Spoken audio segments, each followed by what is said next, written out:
மருத்துவம் மற்றும் மக்கள் நல்வாழ்வு. தாய் மற்றும் குழந்தை நல பராமரிப்பு தமிழ்நாட்டின் பொது சுகாதார அமைப்பின் முக்கிய தூணாக விளங்குகிறது.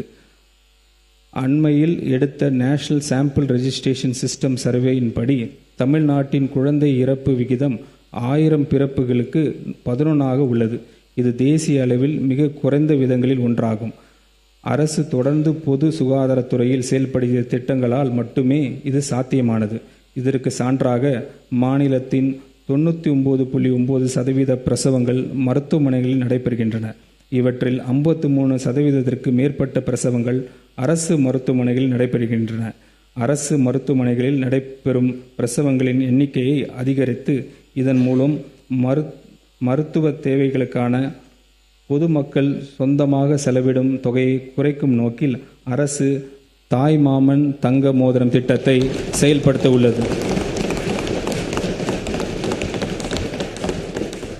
இத்திட்டத்தின் கீழ் அரசு மருத்துவமனைகளில் பிறக்கும் அனைத்து குழந்தைகளும் குழந்தையின் பிறப்பு கொண்டாடும் வகையிலும் தாயாக ஆலம் பிறகு அடையும் மகிழ்ச்சியும் முக்கியத்துவ வாய்ந்ததை போற்றும் வகையில் தாய்மாமன் அன்பளிப்பாக 1 கிராம் தங்க மோதிரம் வழங்கப்படும். இத்திட்டத்தை நடைமுறைப்படுத்துவதற்காக திருத்த வரவு செலவு திட்ட மதிப்பீடுகளில் 560 கோடி ரூபாய் நிதி ஒதுக்கீடு செய்யப்படுகிறது. மூத்த குடிமக்களுக்காக தமிழ்நாடு முழுவதும் 1000 நடமாடும் முதியோர் சிகிச்சை மையங்கள் படிப்படியாக தொடங்கப்படும். ஒவ்வொரு நடமாடும் சிகிச்சை மையத்திலும் ஒரு மருத்துவர், ஒரு செவிலியர், ஒரு பிசியோதெரபிஸ்ட் பணியில் இருப்பர். தமிழ்நாடு முழுவதும் உள்ள ஒவ்வொரு கிராம ஊராட்சிக்கும் இவர்கள் நேரில் சென்று இலவச உடல் பரிசோதனை செய்வர். நாள்பட்ட நோய்களுக்கான மருந்துகளும் வழங்கப்படும். இத்திட்டத்திற்காக 33 கோடி ரூபாய் நிதி ஒதுக்கீடு செய்யப்படுகிறது. மாநிலம் முழுவதும் தாய் கேர் என்ற பெயரில் கருவுற்ற பெண்களுக்கான சேவை மற்றும் உதவி மையங்கள் அமைக்கப்படும்.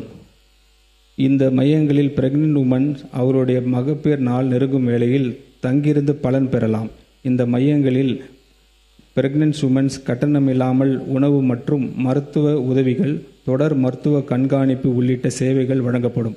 இத்திட்டத்திற்காக 23 கோடி ரூபாய் நிதி ஒதுக்கீடு செய்யப்படுகிறது. தொலைதூர மற்றும் கிராமப்புறங்களில் வாழும் மக்களுக்கு சிறப்பு மருத்துவ பராமரிப்பு கிடைப்பதை உறுதி செய்யும் நோக்கில் அரசு ஹப் அண்ட் ஸ்போக் மருத்துவமனைகள் வகையிலான டெலிமெடிசன் சிஸ்டம் உருவாக்கப்படும். ஸ்பெஷலிஸ்ட் டாக்டர்ஸை கொண்ட 5 மையங்கள் உருவாக்கப்பட்டு அவற்றுடன் ஆரம்ப சுகாதார நிலையங்கள் மற்றும் அரசு மருத்துவமனை அளவிலான 200 கிளைகள் வெப்சைட் மூலம் தொடர்படுத்தப்படும். அடுத்த 5 ஆண்டுகளில் இம்மையங்கள் மற்றும் கிளைகளின் எண்ணிக்கை படிப்படியாக அதிகரிக்கப்பட்டு 1000 மையங்கள் ஏற்படுத்தப்படும். டெலிமெடிசன் நெட்வொர்க்ஸை உருவாக்க திருத்த வரவு செலவு திட்ட மதிப்பீடுகளில் 18.5 கோடி ரூபாய் ஒதுக்கீடு செய்யப்படுகிறது. புற்றுநோய் பராமரிப்பு தொடர்பாக இந்த அரசு ஹப் அண்ட் ஸ்போக் மருத்துவமனை வகையிலான அமைப்புகள் உருவாக்கும். புற்றுநோய் பராமரிப்பு மருத்துவமனை மாநில முக்கியத்துவம் வாய்ந்த நிறுவனமாகவும் உயர் சிகிச்சை மருத்துவமனையாகவும் மாற்றப்படும். நோயாளிகளின் முதல் தொடர்பு மையமாக 5 மண்டல புற்றுநோய் பராமரிப்பு மருத்துவமனைகள் நிறுவப்படும்.